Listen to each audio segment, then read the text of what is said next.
ភាពសមុទ្រនៅគីឡូក្តាមបាទចេះទៅទេសភាពសមុ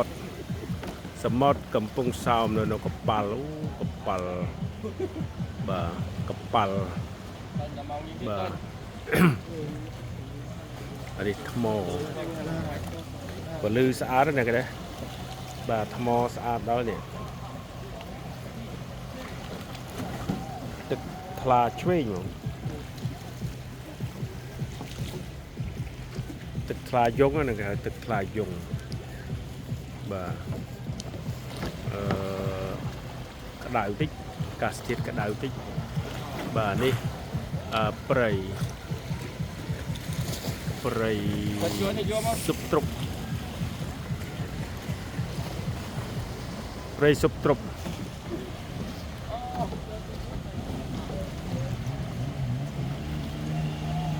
នេះទឹកស្អាតដល់ហើយនេះឡើងថ្លាឆ្វេងអានេះអួន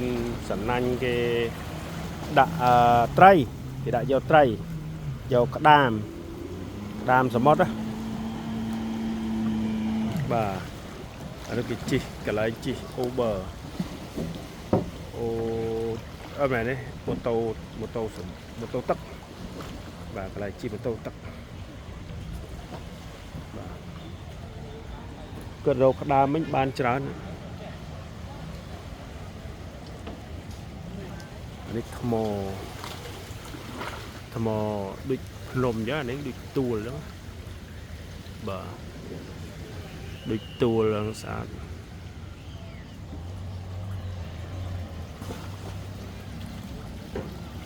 អត់មានឃើញត្រីបងតែមួយក៏អត់ដែរ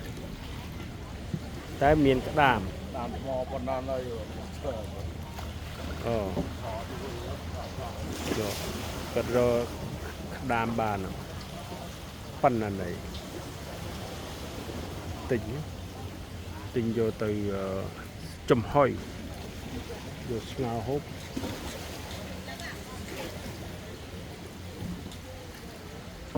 យកក្តាមប៉ុណ្ណាណៃអូដាក់ក្តាមអីបានអត់ចាស់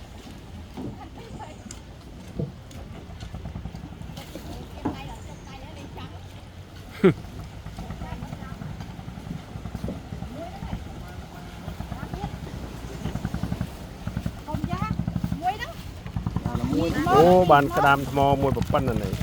នេះឈ្មោះចាមើលមួយនេះrồiខ្ញុំហ្នឹងខ្ញុំស្ងោស៊ីរត់យកគៀបគេទិញចូលដែរនឹងមានគេឲ្យរត់តាចឹង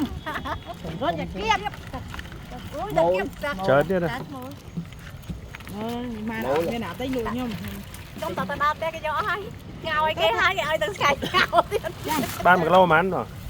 ធំហ្នឹងគាត់ផ្សេងអាទុយជាងអានេះកដោគោឡានប៉ុណ្ណឹង20000អាធំនេះផ្សេងที่บาททอมมวยด้วยนะได้บ้านปีไอ้แอมมึงโหมพาเด็กใจบ้านชามสู้บ้านปีหม้อประจานเรียบได้แป๊บก็เวลาอันนี้มีน้ำหม้อแล้วเอามีเหล้าเธอร้อนนะอันนั้นเบิดmớiจะมือเป็นลึกได้แม่น้ำคอไว้น้ำหมอ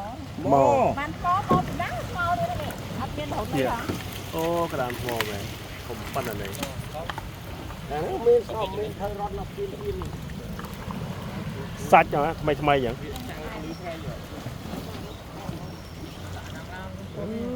លយណាអូវាហួយបងអេវាបានแล้วខាតแล้ว